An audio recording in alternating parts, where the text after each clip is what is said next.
እኔ መሸሽበት አጥቻለሁ። መሸሽ ፈልጋለሁ ግን መሸሽበት አጥቻለሁ። ትልቅ ልጅ ለኢትዮጵያም ለሀገርም አበርክተዋል። በጣም እናመሰግናለን። የተለያዩ ቁም ነገሮችን ታገኙባቸው ዘንድ ሁለት ያህል መረጃዎችን በቅደም ተከተል ልንነግራችሁ እንዲህ ተገናኝተናል። ስለ ሰይፉ ፋንታሁንና ኤደን ስለተባለችው ወጣት። ኤደን የተባለችው ወጣት በበርካታ መስቀልቅል ውስጥ ህይወቷን እየመራች የምትገኝ ሲሆን በሌሊት 9 ሰዓት ከ30 ከእንቅልፏ ተነስታ ያስተላለፈችው መልእክቷ እጅግ አንጀት የሚበላና ለበርካቶቻችን ቁም ነገር የምናገኝበት ሆኗል። እሷ መልእክቱን ስታስተላልፍ ታለቅሳለች። በከፍተኛም የስሜት መጎዳት ውስጥ ሆና ነው መልእክቱን ለኛ እያደረሰች የምትገኘው። አሁን ያለሁበት ህይወት መረረኝ፣ ወዴት ሄጄ ልጥፋም የሚል እጅግ የሚያሳዝን ሐሳቧን አስቀምጣለች። በዚህ መልእክቷ ላይ ታዲያ እጅግ የሚያስደንቅ ቁም ነገርም ጭምር አግኝተንበታል። ለመሆኑ እችን የመሰለች ወጣት በዚህ በሌሊት 9 ሰዓት ላይ ተነስታ እንዲህ የሚያስለቅሳትና የሚያስከፋት ነገር ምንድነው? ክላስ ትምህርት የሆነ ነገር ባይሳካላችሁ የሰው ልጅ በህይወት እስካለ ድረስ ይሞክራል፣ ይሸሻል፣ ወደ ሌላ ነገር ይሸሻል። ወዴትስ ሄጄ ልጥፋም የምትልበትስ ምክንያት ምን ይሆን? ከዚህ መልእክቷ ላይ ቁም ነገር የምናገኝበት ምክንያትስ ምንድነው? ያስተላለፈችው መልእክቷም ዋና ነጥብስ ምን ይሆን? እንነግራችኋለን።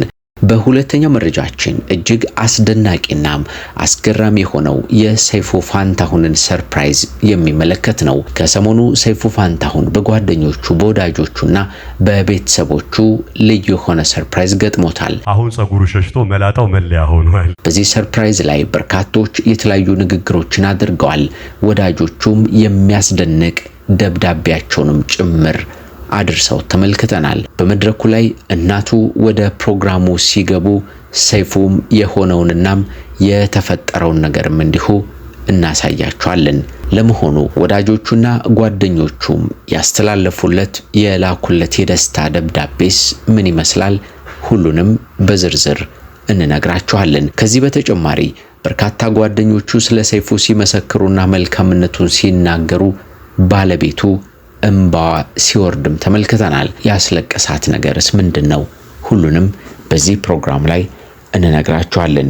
እንደምናችሁ የምንወዳችሁ የምናከብራችሁ የጎራ ስቱዲዮ ቤተሰቦቻችን በተለያየ ዓለም ክፍል ሆናችሁ እኛን ተቀዳሚ ምርጫ በማድረግ ስለምትከታተሉ እናመሰግናለን።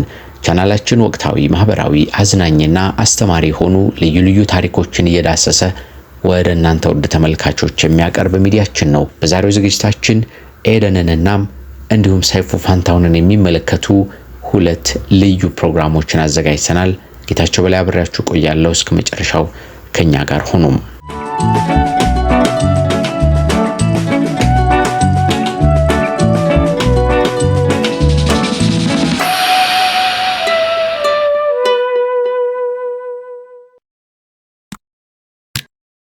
ኤደን የተባለችው ወጣት የምናውቃት በቲክቶክ በኩል ነው። ባጋጠማት ከበድ ያለ ህመም የተነሳም የምታሳልፈውን ስቃይና የህይወት መንገዷን ያጋጠማትን ምስቅልቅሏን ጭምር እውነተኛ ህይወቷን ገልጣ እኛ እንድንማርበትና ቁም ነገር እንድናገኝበት በተለያየ ጊዜ ስትነግረን ቆይታለች። ኤደን ኢንዶሜትሪዮሲስ በተባለም የአንጀት ህመም ምክንያት ነው እንግዲህ ይህ ሁሉ ስቃይና መከራ እያጋጠማት የሚገኘው። ህመሙ ከመፈጠሩ በፊት እጅግ ደስተኛና የተለያዩ ስራዎችን እየሰራች ህይወቷን በመለወጥ ላይ የምትገኝ ወጣት የነበረች ሲሆን ህመሙ ካጋጠማት በኋላ ግን ያላትን ገንዘብ የቤተሰቦቿንም ንብረት በሙሉ ለህክምና በመዋል እስከ ህንድ ሀገር ድረስ በመሄድ መፍትሄዎችን ለማግኘት ሞክራ ነበረ።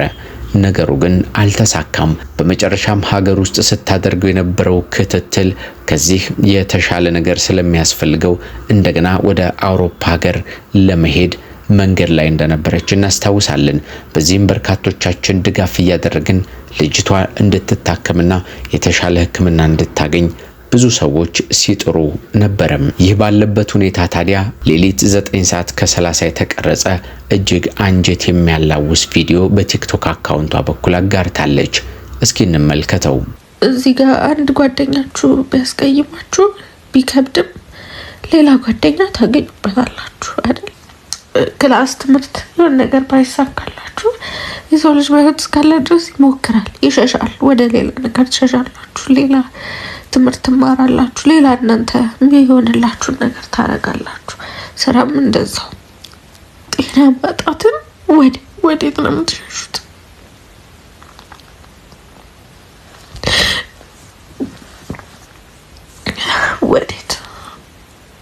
ወዴት ይሸሻል?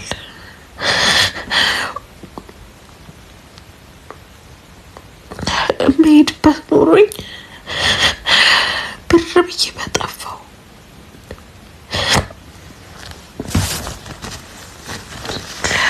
ይቅርታ ልረብሻችሁ ፈልጌ አይደለም፣ ግን በተለይ ጤና ያላችሁ ሰዎች በቃ እድለኛ ናችሁ። እኔ የምሸሽበት አጥቻለሁ። መሸሽ ፈልጋለሁ ግን መሸሽበት አጥቻለሁ። በዚህ መልእክቷ ላይ ለመረዳትና ለመገንዘብ የቻልነው ጤና ከምንም ነገር በላይ እንደሆነና ከምንም በላይ ጤና ያለን ሰዎች ፈጣሪን ማመስገን እንዳለብን በሚገባ የተገነዘብንበት ነው። እንግዲህ ኤደን የሚያስፈልጋት ገንዘብ ሞልቶ ሕክምናውን አድርጋ ጤናዋ ተመልሶ ወደ ሀገሯ እንድትመጣ ምኞታችን ነው። በቀጥታ ሰይፉ ፋንታሁንን የሚመለከተው ፕሮግራማችን ላይ እንሻገር።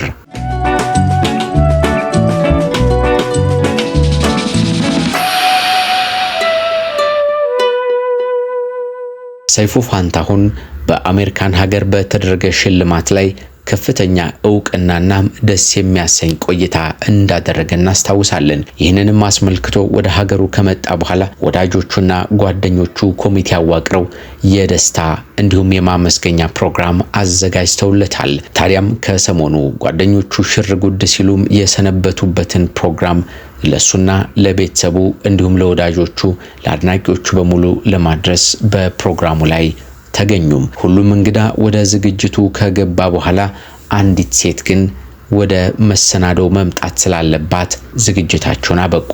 ነገሩን ሰይፉም አያውቅም ነበርና እሱም በጉጉት ይጠባበቅ ነበርም። ሴትዮዋ ማን እንደሆነች ስላልተረዳ ማለት ነው። የተወዳጁ የሰይፉ ፋንታሁን ወላጅ እናት ዋነኛዋ የክብር እንግዳችን ናቸው። አለሚቱ ሰንደቁ ናቸው። አለሚቱ ሰንደቁ የሰይፉ ፋንታሁን ወላጅ እናት ሲሆኑ በብዙ ውጣ ውረድ ውስጥ አሳድገው ለዚህ ቁም ነገር ማብቃት የቻሉ ድንቅ እናት ናቸው። እሳቸው ሲገቡ ሁሉም ሰው ከመቀመጫው ተነስቶ በክብር ተቀበላቸው። ሰይፉም ሰላምታውን ከሰጠ በኋላም ወደ ጉልበታቸው ጎንበስ ብሎም አክብሮቱን ገለጸም። ሰይፉ ፋንታሁን ያኔ በወጣትነት ዘመኑ ተዋናይ የመሆን ህልም ስለነበረው ወደ ኢቲቪ አብዝቶ ይመላለስ ነበርም። በኢቲቪም የትወና ስራዎችን እንዲያሰሩትም ሙከራዎችን ያደርግም ነበርም። ሱራፌል ወንድሙ፣ ተመስገን አፈወርቅ፣ እንግዳ ዘርናም ሌሎችም ታዋቂ ሰዎች ጋር በመሆንም ድራማ እንደሰራ በፕሮግራሙ ላይ ጓደኛው አርቲስት ይገረም ደጀኔ ከህይወት ታሪኩ ጨልፎም ካቀረበው ለመስማት ችለናል።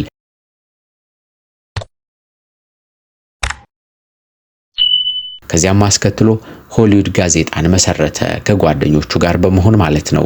ቀጥሎም መዝናኛ ጋዜጣንም እንዲሁ በሚገባ ሲሰራበት የቆየው ነው።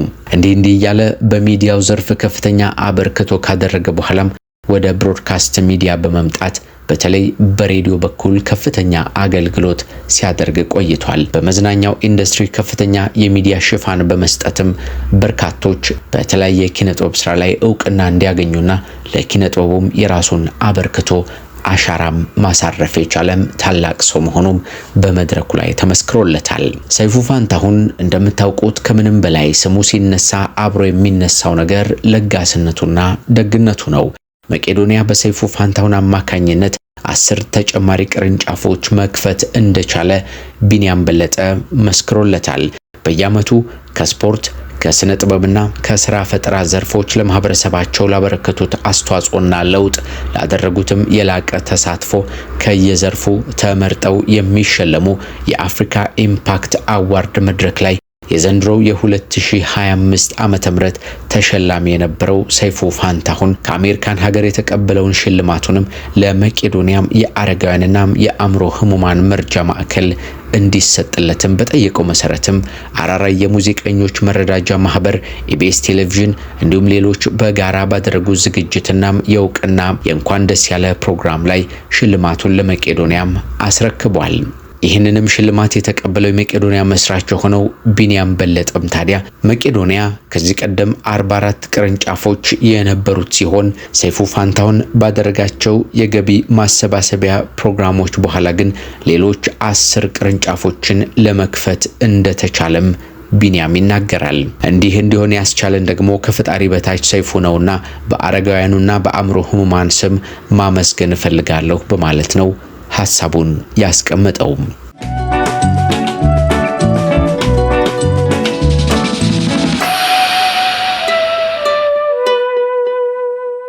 ለበርካታ ጊዜያት ጓደኛውና ወዳጁ ሆኖ የቆየው ተወዳጁ ኮሜዲያን ደረጃ ኃይሌ ደግሞ ሲናገር ከሰይፉ ብዙ ነገሮችን መታተርን፣ መልፋትን፣ መውደቅንና መነሳትን፣ ለምንም ነገር አለመበገርን፣ በወሬ በአሉባልታም በተንኮልና በሸር አለመንበርከክን ተምሬበታለሁ ሲል እንዲሁ መስክሮለታል። ደረጀ አክሎ ሲናገር ደግሞ እንዲህ ያለው ሽልማትና እውቅና ለሰይፉ የሚገባው ነገር መሆኑን መስክሯል። እንደምታውቁት ቀደም ብዬም እንደጠቀስኩት ሰይፉ ፋንታሁን ለበርካታ ሰዎች ባለውለታ እንደመሆኑ መጠን ከነዚህ ውለታ ከዋለላቸው ታዋቂ ሰዎች መካከል አንዱ ታደለ ሮባ በመድረኩ ላይ ሲመሰክር የሰይፉ ውለታ ብዙ ነው ለኔ ያደረገልኝ ይላል። ከ10 ዓመት በፊት ነው በማለት ታሪኩን ወደ ኋላ ተመልሶ ያስረዳል። ከ10 ዓመት በፊት ቤት ለመግዛት ብዬ ሳስብ ቀብድ ከፈለልኝና የቀረውን አንተ ክፈል ብሎ መኖሪያ ቤት እንዲኖረኝ ያደረገልኝ ሰይፉ ፋንታሁን ነው በማለት እጅግ የሚያስደንቀውን ሐሳቡን አኖሯል። ሌላኛዋ መስካሪ ድምፃዊት ቬሮኒካ አዳነ ናት።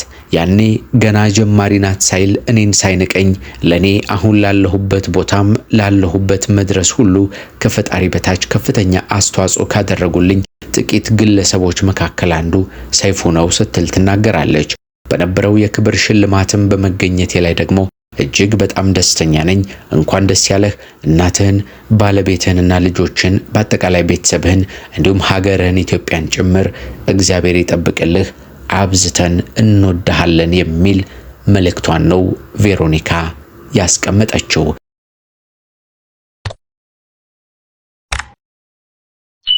የምንወዳችሁ የምናከብራችሁ ጎራ ስቱዲዮ ቤተሰቦቻችን በሰይፉ ፋንታሁን ጉዳይ እናንተስ ምን ትላላችሁ? ምን አይነት ስሜት አላችሁ? እነዚህ ከጓደኞቹ ከወዳጆቹ የመሰከሩት ምስክርነት በላይ እናንተ ስለ ሰይፉ ስታስቡ ምን አይነት ስሜት ይሰማችኋል? በኮሜንት ላይ አስቀምጡልን። በተለያየ ዓለም ጥጎናችሁ እኛን ተቀዳሚ አድርጋችሁ ስለምትከታተሉንና ከኛም ጋር ስለምትሆኑ እናመሰግናችኋለን። ጎራ ስቱዲዮ ወቅታዊ፣ ማህበራዊ፣ አዝናኝና አስተማሪ ሆኖ ልዩ ልዩ ታሪኮችን እየዳሰሰ ወደ እናንተ ወደ ተመልካቾች የሚያቀርብ ሚዲያችን ነው። በዛሬው ዝግጅታችን የሰይፉ ፋንታሁንና ኤደን ስለተባለችው ወጣት የተለያዩ መረጃዎችን በማካፈል ቁም ነገር ታገኙበት ዘንድ በእንዲህ ያለ መንገድ አቀረብንላችሁ። ጌታቸው በላይ ደግሞ የመሰናዶ አዘጋጅና አቅራቢ ሆኜ አብሬያችሁ ቆይታ አድርጌያለሁ። በሚቀጥለው በሌሎች መሰናዶዎች እንደገና ተመልሰን እንገናኛለን። እስከዚያ ግን ቻናሉን ሰብስክራይብ አድርጉ። ሐሳብ አስተያየታችሁን በኮሜንት ላይ አሊያም ደግሞ ስክሪን ላይ በተቀመጠው ስልክ ደውላችሁ አጋሩን። መልካም ጊዜ ለሁላችን።